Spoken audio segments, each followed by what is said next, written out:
this information session today. Thank you for joining us. We would like to begin with the land acknowledgement. The River City Venture Clinic acknowledges the traditional land on which we reside is in Treaty 6 territory.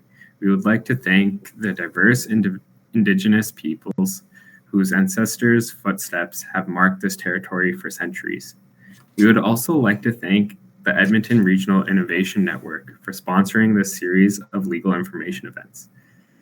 We are grateful for their support and the opportunity to share such valuable information with our community in Edmonton. Today, we're going to have a panel of speakers, the first speaker being Donna Purcell, who will start speaking now. Thank you.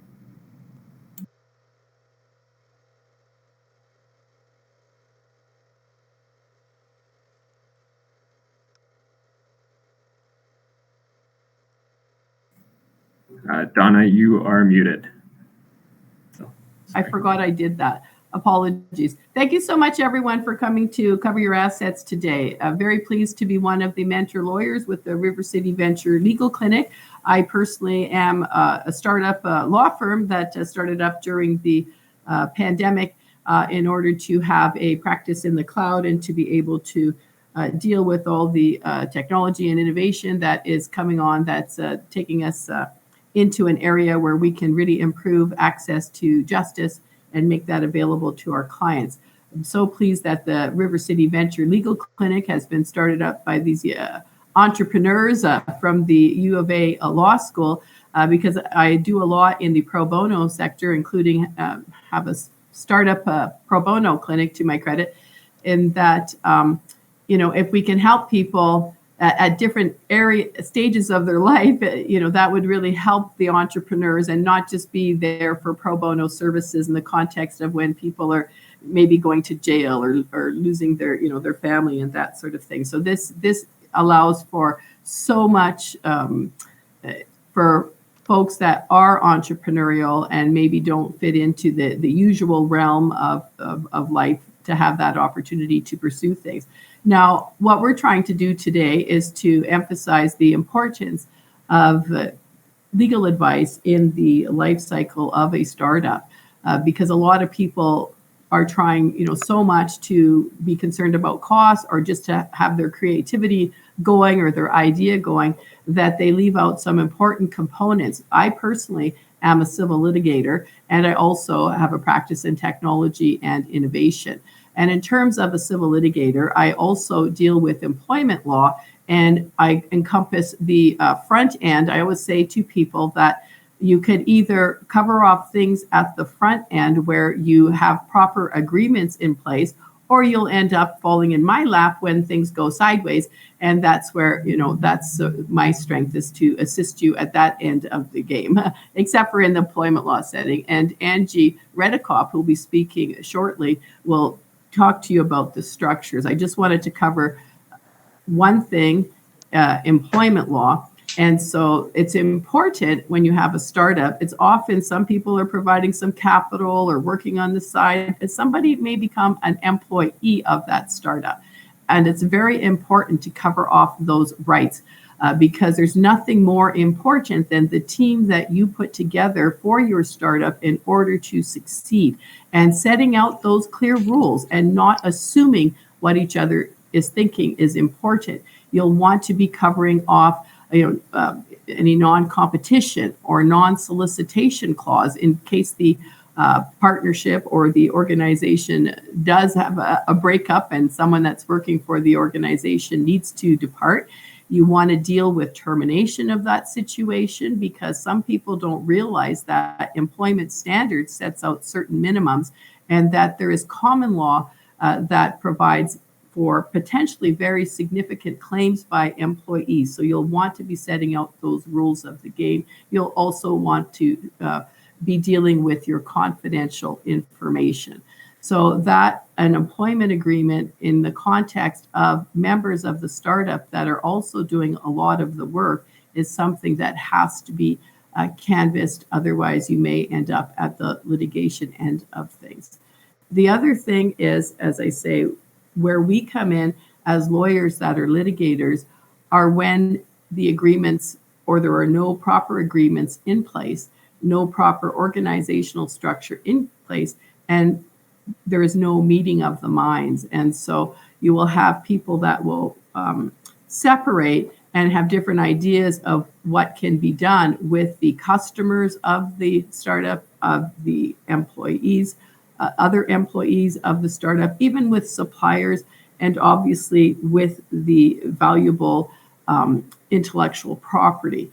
So then in the situations where I've dealt with it, it basically ends up being a lawsuit often takes months or years, but if you get into these proceedings, they often end up being in the form of injunctive relief, and it's like writing a whole lawsuit in a month, and so very, very expensive. So I always say it's important, and I went through the Harvard Business Analytics program, and I'm in a startup group through that, and I always end up asking. We get these very successful entrepreneurs coming in, and when. At what point or how did you use a lawyer? Or did you find a lawyer important?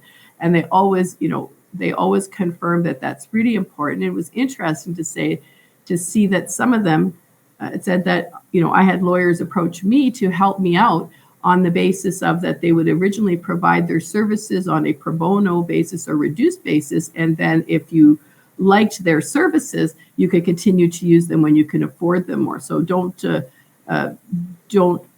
think that you can't afford services. If there's this clinic, obviously that's going to help you, but there's also the potential to get other lawyers interested in what you're doing, and perhaps some of them may want to have an interest in your business, and it's not necessarily a bad thing, but you have to make sure that it's appropriate fit. So in terms of the clinic and the mentor lawyers, one of the lawyers that we're privileged to have is Angie Redecopp of Impact Business Law. So Angie practices business law with a focus on small businesses and social enterprises. She also advises organizations on their ESG frameworks and policies. She was formerly a corporate law partner at a major national law firm and a university professor in a business program, as well as being a small business owner herself at one point. She most recently became, she's now a PhD in the field of business law and human rights. So, Angie, I turn it over to you.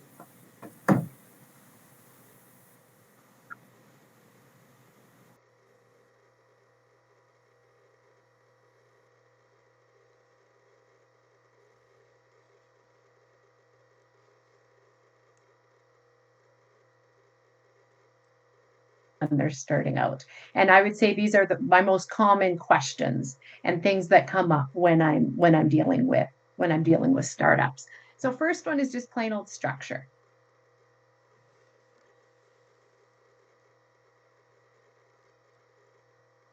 Top. And they're not thinking about structure at all. And that's okay. You can start off that way. You're going to be taxed as an individual. Everything is with you as an individual. Lots of people start out that way. Usually once you get going, you're going to be thinking about whether or not you should formalize your structure in any way. So one of the first questions that I'll get from entrepreneurs is, should I incorporate? Usually I end up saying yes. Most lawyers do.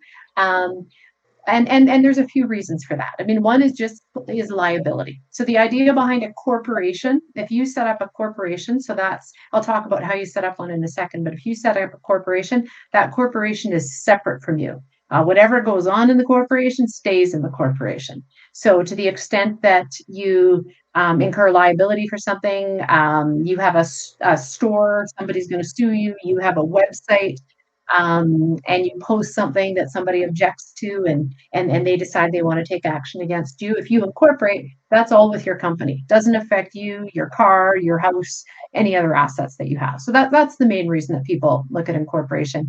Another reason is just from a structure perspective. If you're going to take on investors or other shareholders, or even debt holders like banks or others that are going to loan you money, they're usually going to want to see a corporate structure. They're going to want to own shares of something, or be able to loan money to a company. So some tax reasons too. I won't get into the tax reasons, but most companies, once you are incurring liability, once you're starting to work with partners, investors, other employers, once you're starting to make money, most people will incorporate their entities. Okay, so convinced you should incorporate. Most for-profit business generating type entities will incorporate as a for-profit corporation. More and more, though, we are seeing social enterprises incorporate as not-for-profits. So you've got a couple options there. As a not-for-profit, you can still pay yourself. You can still pay yourself a salary. It's just that you don't own the assets. You can't, issue yourself dividends or profits, but you can still pay yourself. Let's say, though, that you're sticking in that for-profit world. You want to be able to own your assets. You don't want any limitation on what you can pay yourself and what you can do that way. If you're incorporating as a for-profit, you still have choices. You can incorporate under, I'm assuming most people here are from Alberta. You can incorporate provincially in Alberta, or if you are in another province, each province has its own corporate legislation. You can also incorporate federally under the Canada Corporations Act, and we see both in Alberta. Typically, the acts are very similar. So typically, if you're primarily going to do business in Alberta, usually you'll incorporate under the Alberta legislation.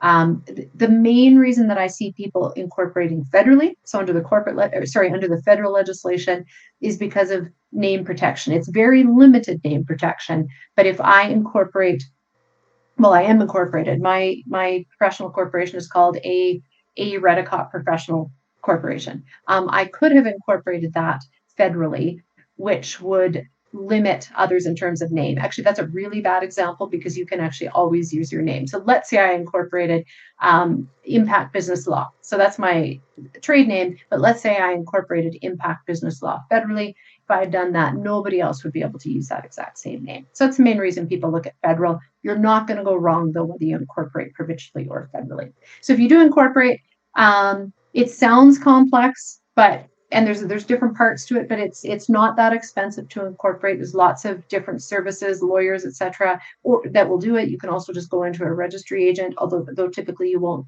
get as many of the steps done. But when you incorporate, you're going to have shareholders. You're going to have individuals that are going to own the shares of the company. They're going to appoint directors. Directors run the company. Usually, they'll delegate that through hiring a CEO or a president that will run the company.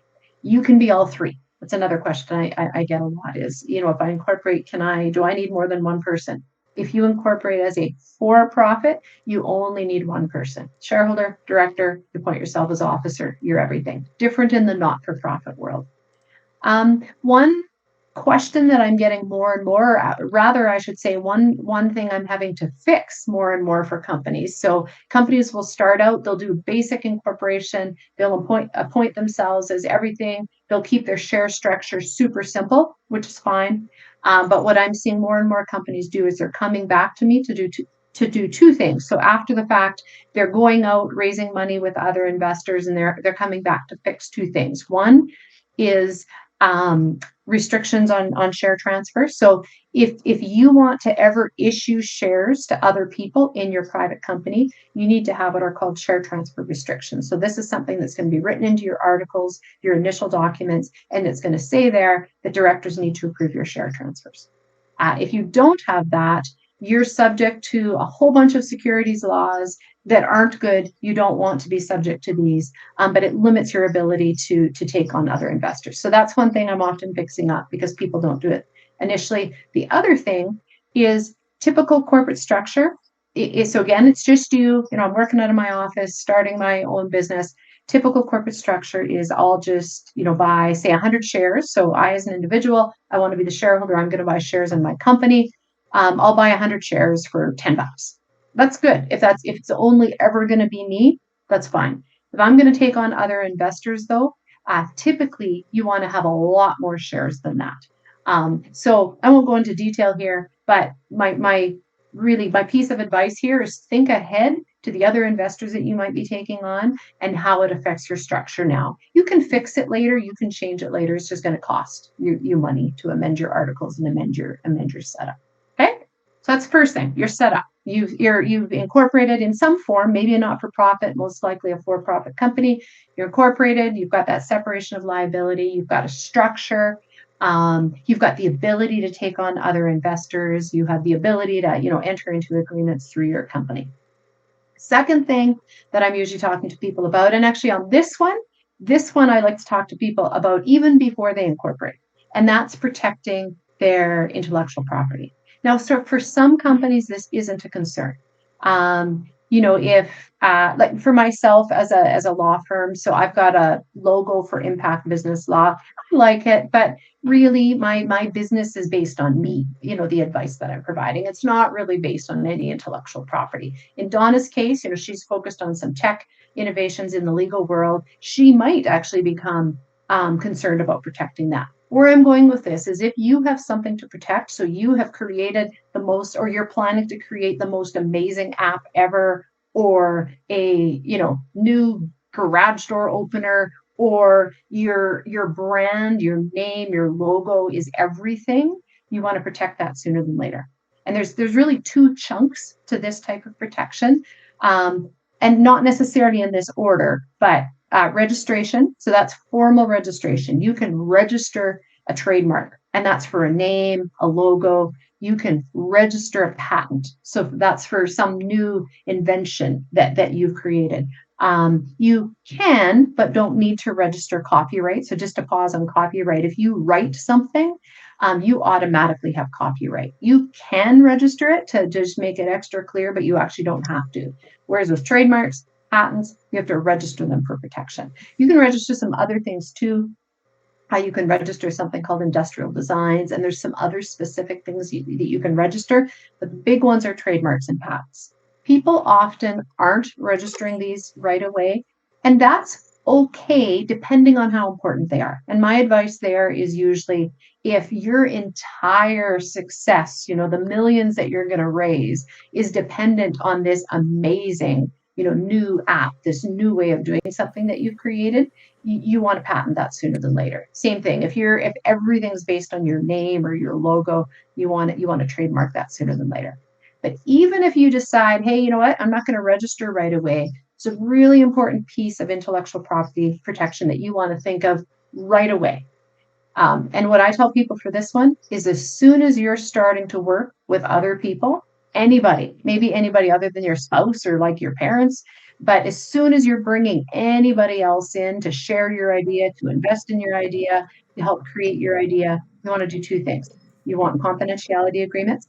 And I should pause for 1 sec. If it's a professional, like say a lawyer, typically, actually, I don't think I think once in my whole history, if I had a client ask me to sign a confidentiality agreement, they actually don't need to because I'm subject to professional obligations. Having said that, I will.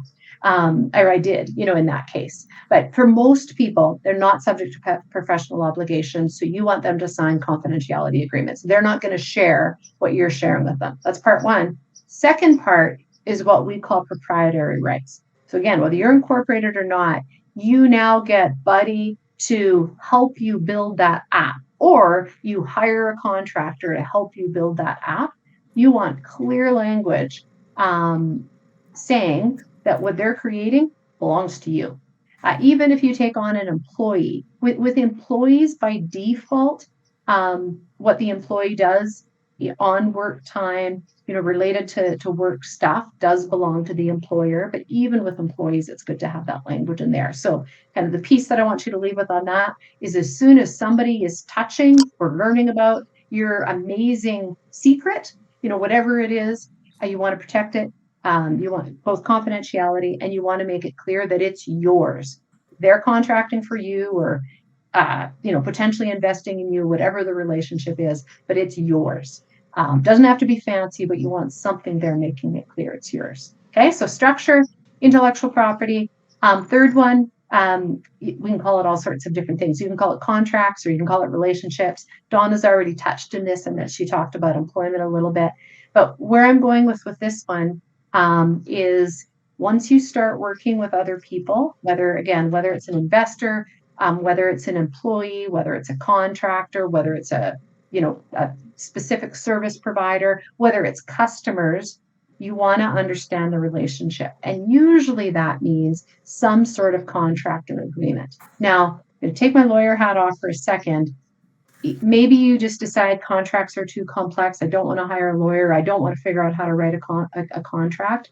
At least write something down. Again, that's not the best legal advice, but just even you writing something down as between you and that other person, turning your minds to it is better than nothing. What's better though is contracts or agreements on of some form. So with an employee, that might be an employment contract. And I see a question in the chat there. Most of the rights that an employee has is under the code, and Donna referenced this as well. Good idea though still to have employment contracts so that you can set out things like severance terms, so that you can be really clear on who owns intellectual property. You can add in confidentiality. So good idea with employees, but a lot of what you're required to do there is set out by law. Really important when you're dealing with contractors, because by nature of the word contractor, so somebody who's providing services to you, it's under contract. It's not, there isn't an employment code that governs what you're doing with them. So highly recommend contracts there. Again, you want those intellectual property type clauses saying, yep, you're doing work for me. It's awesome, but I own it. I own, whatever I being the company owns whatever the intellectual property is. So those are a couple of relationships that you want to manage.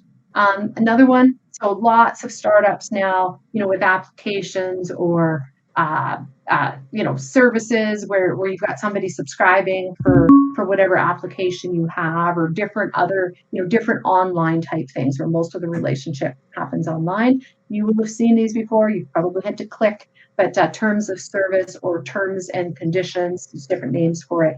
Most organizations do and should have that. And think of that as your contract with the person that comes onto your website or subscribes for whatever you're offering. So as soon as, what I tell to people on that one, when do I need terms and conditions for my website? If it's literally just informational, you're probably okay. Although even then it's nice to, have language in terms and conditions saying that it is just information, don't rely on it. So even then there's some things that you'd like to get into terms and conditions. But in particular, once you're starting to interact in any way with somebody online, you want to set out what that relationship is. And usually that sits in your website terms and conditions. And that'll be very specific to whatever it is that people are doing on your website or whatever services it is that you're providing. And then depending on the type of business that you have, if you're providing services to others, you might be looking at something called a master services agreement, something to govern the relationship, your relationship with your customers. You might also be looking at, software as services or SaaS type agreements. And again, in all of these agreements, you're trying to set out who's doing what, what's the payment, what are the obligations, who owns what. You're just trying to set up the relationship.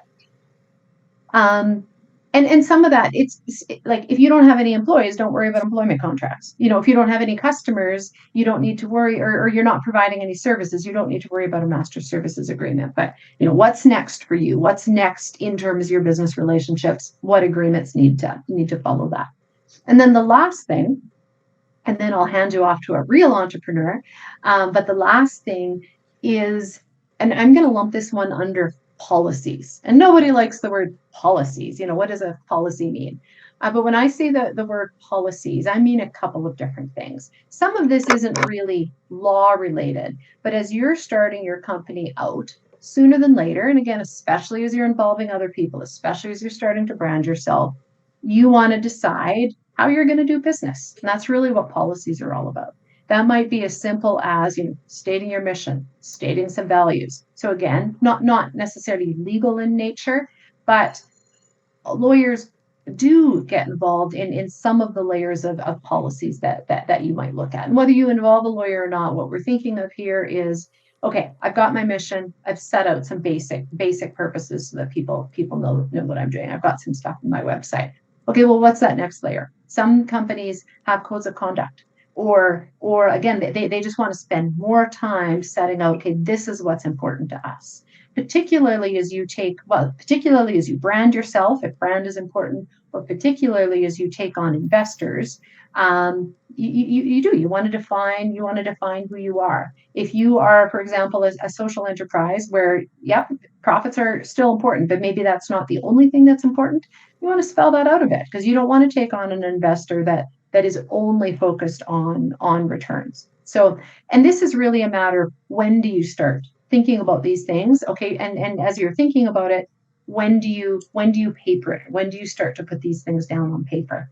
And then two things that I want to mention just in this, let's say this bucket of policies. One, something called a privacy policy. A lot of startups don't realize this, but any company, not-for-profit, organization, anybody in Canada who's using or taking in people's personal information in any way, which is most of us, there's not too many companies that don't use personal information in some way, need to have a privacy policy. So this one isn't optional. Lots of information on this online. We have both federal legislation, so you can Google Federal Canada Privacy Commissioner, you'll find lots of information. We have provincial legislation, they're very similar, but both of them require you to have policies related to privacy. And you're seeing a lot more of this lately. I mean, anybody who's been on any website is seeing pop-ups for cookies. So cookies, that's, trackers and electronic type things that are tracking some of your information. You don't, I won't get into too much detail here. You don't technically need all those layers of consent that comes from the European Union and some legislation that they have, but Canada is moving in that direction. So right now, everybody needs a privacy policy, but that next layer of getting actual consent, on websites, clicking off, yes, this is how I want to manage my privacy or cookies, that's coming to Canada as well. So there's a piece there that all entrepreneurs need to pay attention to. And then the other bucket that I talk to entrepreneurs about with respect to policy is the world of sustainability. ESG in the investment world is the term that's used. So environment, social, governance. There's lots of policies and metrics and ways to measure yourself in that realm. We'll call it the ESG realm. In Canada, even a for-profit company can certify as something called a B Corp. So this is also something that I'm seeing a lot of startups focus on to a limited extent. I get that if you're just starting out, you're mostly focused on, I need to build my app or my widget and figure out how to sell it, and I need to survive and make some money. I get that. But more and more companies are thinking about this sooner than later, especially as they're starting to scale, as they're starting to get bigger. And my advice on the ESG piece, so again, stands for environment, social, governance, is figure out what's on your plate right now. If you're taking on a whole bunch of employees, and again, this is all about being a responsible company, you're taking on a bunch of employees, maybe your focus is going to be employee policies, inclusivity, diversity, whatever piece it is that in your industry or in Alberta is seen as, okay, this is what being a responsible business is about. If you don't have any employees or very few employees, or all the employees are founders, maybe you're not going to worry about that. Maybe you're going to have a whole bunch of suppliers. So this isn't going to necessarily apply to the app person, but it might, because you might have a help desk, help services somewhere, or other tech services coming from somewhere. Maybe, again, in terms of, hey, I want to be a responsible business, maybe you're going to focus on supplier policies and having language in your service provider agreements that says that, hey, we've got specific standards here. We expect you to pay your employees minimum wage for your country, or whatever it might be. Maybe it's philanthropy. So maybe you are already revenue generating and you want to formalize your policies with respect to giving back to community. So that piece, likely not. Some of what I'm talking about is lawyer related, some's not, but it's all under that banner of privacy. So just to recap, how are you structured? Are you protecting your intellectual property and your other assets, whatever that might be? Are you thinking about agreements? Are you thinking about your relationships and how you're structuring them? And then just that policy realm. How are you going to do business, and what do you need to get down on paper about it? So that's my 4 things that I want all entrepreneurs to think about. So now I'm going to turn you over to an entrepreneur. We have with us Matt Lisac. He graduated from U of A, which I'm not going to hold against him. I'm actually from Calgary. I actually realized most of the people on the call are from Edmonton, so I probably shouldn't say that. He co-founded National Solar, which is a solar PV distribution company, and he is now CEO of Bayware Solar Distribution. And he's going to tell us a bit more about his journey and connect that to probably legal ups and downs, and place where legal type things have been important. So over to you, Matt. Thank you so much. First of all, thanks to the River City Venture Legal Services Center for setting up. This is a tremendous event, and I hope everybody was taking notes. Everything that Angie said there resonated very strongly with me in my experiences. I'm actually on sabbatical right now. I'm taking some time off of work. The rest of what she said is accurate. So my background is I got a job in a warehouse of a solar panel distribution company after I was done university. And then I proceeded to work in the solar industry in wholesale distribution. And then I spent some time in the electrical wholesale distribution industry for about 10 or 15 years. And the company that I was working for in the solar space decided that it didn't want to be in the business of wholesale distribution anymore. This was a giant German multinational company, and they decided, I think they got sold to a hedge fund, and they decided that they just wanted to be in the business of owning and operating solar farms and wind farms. So the way that I found that out was that on a Monday morning, one of the executives from our direct competitor was in my office when I walked in, and he informed us all that we no longer worked for the company we were working for, and we worked for them now, the competition. And so I didn't really want to work for the competition because we had just been spending the last decade trying to put them out of business, and so I started talking to some friends of mine. Luckily, I have some lawyer friends. And so I called up one of my lawyer friends and I said, hey, our competition says that I work for them now, but they gave me a new contract to sign. What's going on? I didn't know anything about business. And so this is where the first bit of legal advice for some of you might come in. A lot of people starting a new company are going to be doing that off the back of some sort of work experience with another company in that field. And it's important to know what your rights and responsibilities are in regard to your previous employment from time to time. So in my industry, it's really common to, if you work for a wholesale distribution company, to have a non-competition clause in your contract, and or to have a non-solicitation clause in your contract. And so oftentimes starting a company that will be a competitor to a company that you used to work for will be a bit of a difficult challenge if you're a potential victim of a lawsuit because you signed a contract that said you wouldn't compete with them or solicit their employees or their customers. So getting legal advice from an employment lawyer before you even consider incorporating a company, for some of you, might be a relevant thing. And for me, it absolutely was, because I had no idea what was going on with the company I was working for, what my contract status was. It turns out I had actually been laid off and offered a new contract with our competitor. But they tried to pass it off as like my contract was just transferred to a new company, which you can't do that in certain types of sales. So it was, and I wouldn't have known any of that. So if you have any questions, if you have an existing contract, talk to an employment lawyer. Very helpful before even making the decision to start a company. A lot of the stuff that Angie went over regarding what kind of company to start was also very relevant to us. So we were in the wholesale distribution industry, which is incredibly cash intensive. And not being a wealthy man myself, that meant that our company started on a boatload of debt. And which is very, very scary. But that sort of, to us, said that, starting a for-profit corporation would kind of make sense.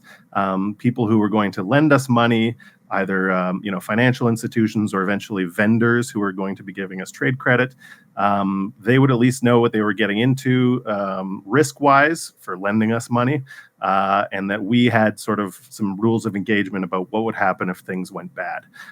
So I think, talk to Angie if you're starting some other type of company where a sole proprietorship might make sense, or a limited liability partnership might make sense, and that's why people like Angie do what they do for a living, because every type of company might have a different situation there. But that's sort of how we came about incorporating a for-profit company. And then the next thing, which was also brand new to me, was a unanimous shareholders agreement. So a big focus of the early days was putting together, before we started anything, putting together unanimous shareholders agreement. When we started the company, there was two of us that were sort of acting shareholders, and then one silent investor shareholder. What our law firm did was they gave us a questionnaire regarding the unanimous shareholders agreement. So instead of assuming that we knew anything about shareholders agreements, they sort of had a questionnaire that broke down rules of engagement and implications for different shareholder agreement clauses and things like that into basic language that we could understand, and then said, how would you like to structure this? What are the rules of engagements? And it's very much like a prenuptial agreement. And it was probably best explained to me that way, which is that you don't want to sort all these issues out when they become problems. You want to make decisions about how to sort them out while everyone still likes each other. And so that was really helpful to know. So it went over things like what happens if you get into a fight with your fellow shareholders. What if somebody just loses interest in being active in the business anymore? What if somebody dies? What if somebody gets divorced? What happens if the company grows and you want to bring on more shareholders, like Angie said? These are all things that you really want to spend time thinking about and planning out. Probably the best advice I could give there is assume that your business will be wildly successful, and plan accordingly, because you really don't want to be dealing with it when that time comes up. You really want to have as much of that stuff laid out ahead of time, so there's set rules in place. Shotgun buy-sell clauses, things like that. All these different things, you really want to have somebody help you plan them out ahead of time, so that there's rules in place and you don't have to worry about it. So once we got our company incorporated, then you have to start worrying about, relevant to the subject of this talk, your assets and liabilities and things like that. So because we weren't founded on a giant pile of money, we had a lot of debt, and because you can, as a for-profit corporation, go bankrupt, nobody's going to be that excited to lend you a whole bunch of money without any assets to back it up. So what we ended up doing was having loans that were personally guaranteed. And that's just kind of a reality of the situation, is if your business doesn't have enough assets to back up a loan, probably nobody's going to want to give you money unless you're also saying that you'll give them your house if you default on it. And so we had lawyers help us through that process and explain the risks in every bit of borrowing that we did. And then also, if you're dealing in physical goods, like we were, vendors won't lend you any money or product oftentimes unless you're also personally guaranteeing that stuff. And then different lenders, like we were dealing with a private lender, a small company. We were dealing with, banks, charter banks, and we were also dealing with the Federal Investment Bank. The name of them escapes me right now. if I remember, I'll type it in the chat. But guaranteeing things to all of these people can get confusing as well. And some of them all want to be at the front of the line to have you guaranteeing their money or products. And so it was really helpful having a lawyer that had, kept track of all that stuff, had all of our loan agreements in one place. And if we ran into any questions, they helped us out with that too.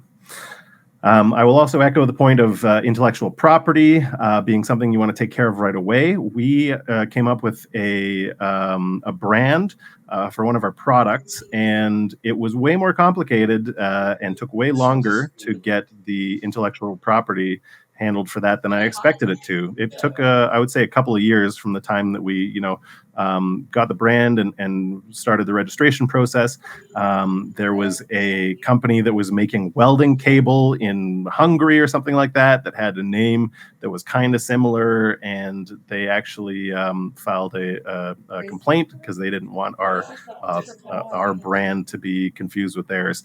And it took, I think it took at least 2 years to get that completely sorted out to the point where we actually had our trademark done up. So yes, if you're planning on getting any intellectual property registered, start right away as much as possible. Having a lawyer review your terms and conditions of sales, like Angie said, is extremely important. Again, it's one of those, 90% of your transactions are going to go fine.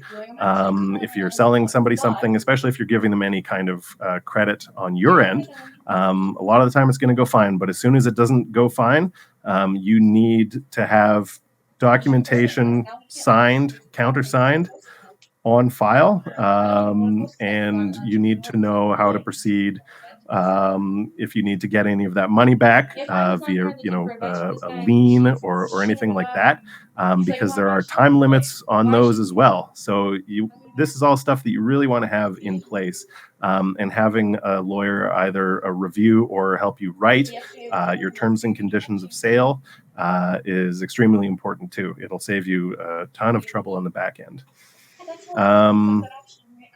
And then selling the company. So after about 5 years of running this company, we were approached by a multinational solar distributor to buy our company. They wanted it into Canada. And again, this is just echoing all of this. Having all this documentation in place of our terms and conditions with our customers, any of our loans that we had, and we still had a ton of loans on file, and any vendor agreements, especially the ones where we had trade credit with our vendors. Having all of that stuff on file and organized was really important, and not having any problematic agreements that we'd sort of blindly agreed to was also really important when it came time to sell the company. So our corporate lawyers held our hands through that entire process from the first bit of interest that we got all the way through to the final signing of everything. So but having done all these steps ahead of time really made a big difference in how fast the transaction went. I think it took 7 months from the first meeting at the keg to signing off on everything, and they said it was one of the fastest transactions that they'd done in a long time. And a lot of that was due to really working with good lawyers and having good policies, good agreements, good contracts in place. So that was the last sort of bit of lawyer business that we had to do, and having good lawyers help us through that was also really important. So that's definitely my time. There's a bunch of other things, I'm sure, but Business Development Bank of Canada. Thank you, Brett. Business Development Bank of Canada. If you're an entrepreneur, look them up. They are extremely helpful, and it's their entire job is to help grow business in Canada. So if you're having a hard time at the regular banks and you don't want to pay exorbitant interest rates to private lenders, Business Development Bank. Thank you, Brett. Okay. Thanks, Matt. Thanks for that your story, and Angie, of course, for all that excellent legal advice. We've saved about 15 minutes for Q&A, and people have been so kind as to put some questions in there that may still have not been answered. And then we're going to have a networking section. So we'll go through the questions and answers. Two things I wanted to add is that number one, in terms of another thing that really protects you is that you should have insurance. So you have to think about that in terms of cybersecurity, those kinds of things. So you have a business structure, as Angie indicated, that can provide you with personal protection. Although, as Matt has indicated, you may be subject to signing personal guarantees and you may end up being on the hook anyhow. But if you have product or whatever you're dealing with, there may be insurance for you. So that is one of those really important things to look into early in order to protect your assets and yourself. When we're dealing with litigation, that comes up all the time. Secondly, in terms of the structure that you have, or whether somebody's an employee or an independent contractor, finance comes into it again. It's a world built on money and assets. And so that may dictate what you end up wanting to do. So we've had a recent situation, for instance, where someone changed their business from a for-profit into a not-for-profit because there was funding potential out there that would be available in the not-for-profit scenario. So you're often looking at, in terms of setting up your share structure, your employees, all that, you're looking at where am I going to be getting funding from? And you have to be looking forward on that. Someone asked about how do you decide if someone's an independent contractor or an employee? There is a lot of factors that go into that. One of the things to be aware of, though, is that you don't have the sole discretion in determining if someone is an employee or an independent contractor in the situation where you exercise complete control over that individual. And it's important to know that, because if you think you have an independent contractor and you pay all the money to them, and Revenue Canada decides that they're in fact an employee and they did not pay their taxes, you're going to be on the hook. So there, employment standards does apply to employees, and it does set out minimums. Someone was asking about minimum hours of work and that sort of thing. Those are set out in the Employment Standards Code. You can easily call Employment Standards, and they have their policies and explanations of some of the rules set out on a really detailed website. If it's an independent contractor, you may not have to worry about all those rules. So you'll have to think of what that position is, what are their job duties, what element of control you have, and sometimes the contractor themselves really want to have a say in that. So if you don't own the tools of the trade and they can work whatever flexible hours that they want, they're more likely to be seen as an independent contractor. And as an independent contractor, they may then be able, if they have a home business, for instance, to set off some of their rent and those kinds of things. So it's kind of a mutual discussion of whether an employee or independent contractor scenario is better, because you can get your contract in place to basically have the same rights in each scenario, as long as with an employee you meet the employment standards minimum. Otherwise your contract won't be in order. And there's also the point that sometimes you have those employees maybe outside of the jurisdiction, and where should tax be paid, and that may be nicer to have in those situations, perhaps an independent contractor. So I think that covered off two of the questions that we had there. And we'll look here. We talked a little bit on the share structure, and I know, Angie, that question came up right around the time that you were speaking. Did you have anything more to give as tips on what they should be thinking about when creating a share structure? In terms of share structure, it's hard to completely plan ahead to anybody that might ever invest in you. So kind of two answers to that. One, if it's just you and maybe a spouse or partner of some sort, even there you might want to think about, do you want more than one type of shares? And often you'll do that so that you can dividend and really do different things tax wise. So even if it's really small, sometimes you'll see more than just plain old common shares. You might have a couple classes of common shares. You might have, so a company that I had years ago, I wanted my husband to own shares. I wanted my kids to be able to own shares so that I could do some different tax type things, but I gave them non-voting shares. So that's another type of class of shares that you can have. If you're taking on investors down the road, they might want something called preferred shares. So that's a special class of shares where they have a preference on both essentially getting their money back, if the company were to wind up, and a preference on dividends.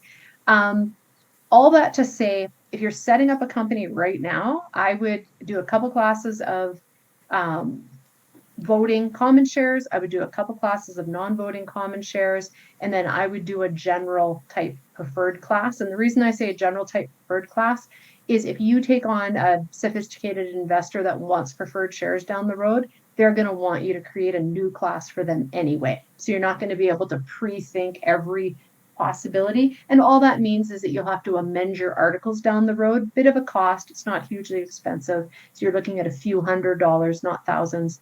So you'll need to amend them. So, set up the basic classes now, and do try to anticipate, but recognize you won't be able to perfectly anticipate every term or every condition of shares that somebody might want someday. Angie, I don't know if you were finished that one, but there was another one in there that's specific to you on the incorporating provincially versus federally. You touched on it a bit, and I think that question came up after, so I don't know if they wanted a little bit more information. If you're, and all I'll say there is if you're a for-profit, you really can't go wrong whether you incorporate provincially or federally. If you want a slight bit of additional name protection, it's very limited, go federal. If you want to be able to have your exact name all across the country, but understand that you don't get complete name protection unless you trademark your name. One thing that I will say, though, is even if you incorporate federally, you still have to register provincially wherever you're doing business. So if you're an Alberta company and you decided to incorporate federally, you'll incorporate federally. You still have to extra provincially register in Alberta. So that doesn't go away. And then my only other comment I'll make on that is if you decide to structure yourself as a not-for-profit, the discussion is very different. And the federal legislation is quite a bit better than the provincial legislation. So it's a kind of a different discussion there. That's a good answer. Good. Go ahead. So there's other ones that are more specific in there. Someone said, if I'm hosting a retreat and have other people doing talks during it, should I have contracts? Boy, I just ran into that situation this week. So if you're hosting a retreat, you will want to be very careful about the contracts that you have. And the other thing is, depending upon what kind of retreat it is, I go back to the insurance thing.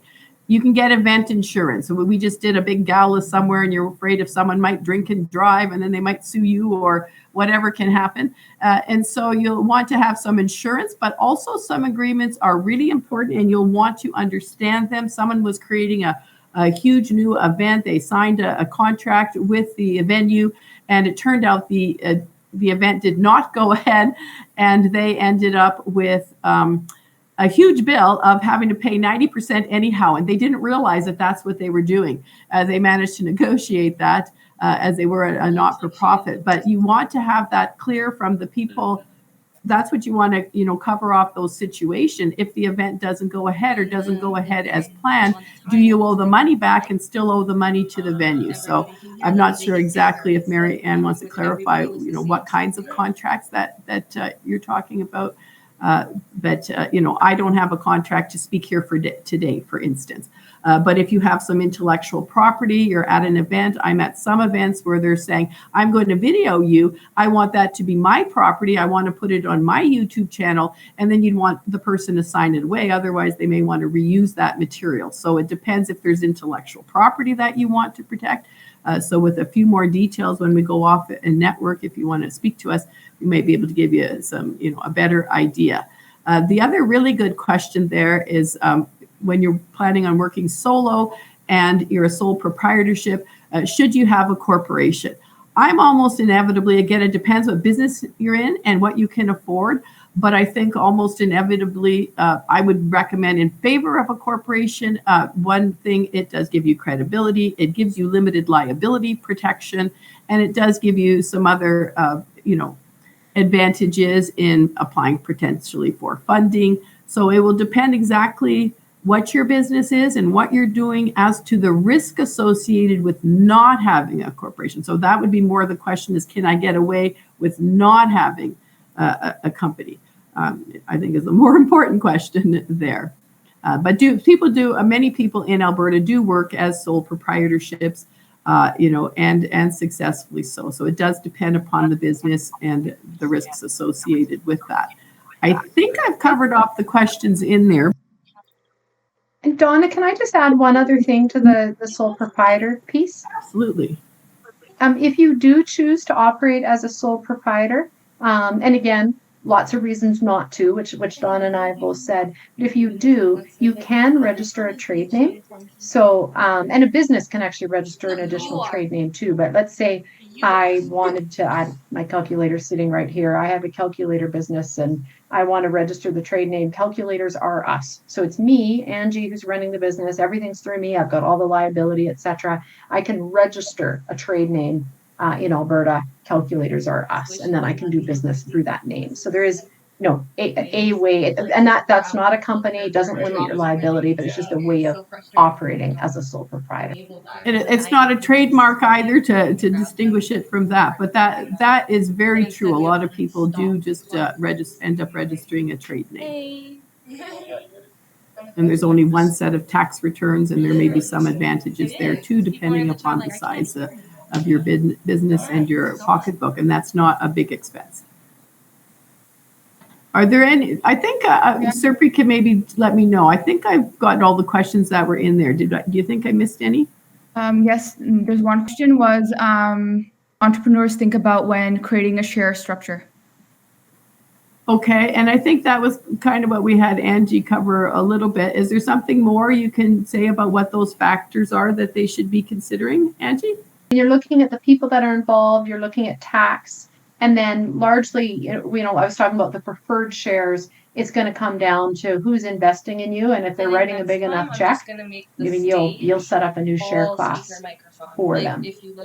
I know someone recently had indicated to me a concern with somebody wanting to have the majority shares, and it ended up being an issue when they were trying to go for some angel funding or venture capital funding and all that sort of stuff. And I don't remember exactly what the issue was, but I know that the deal kind of fell apart because maybe someone was wanting too much and not remembering that they had to be adapting to those kinds of scenarios. So it is a very important consideration.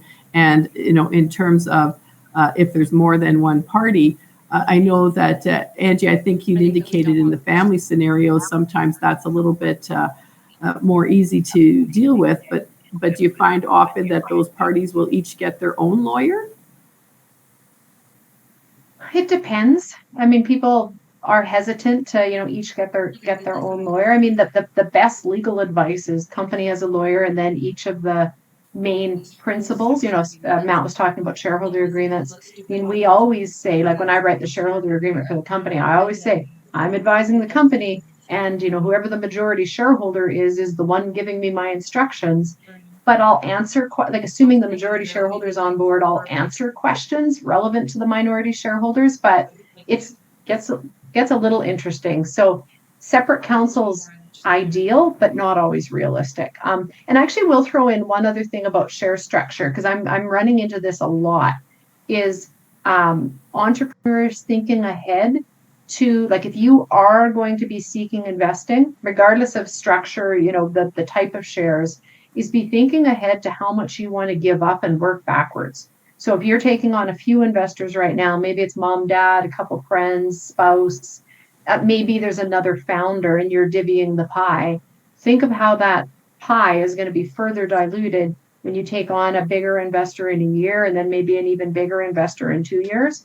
Assume that you're not going to keep control forever. I was reading some stats on really big IPOs in the US, like Facebook, those. I think the average was about 15% that the founder held when they went public. So, that's further down the road. So that's fine when you go public, but you don't want to be sitting with only 15%, a year from now. So just be thinking ahead, because how you divide the pie now, if you give up 50% of the pie now to your best friend, well, then when somebody else comes in, might only be holding 30 or 40. So think about the pie now.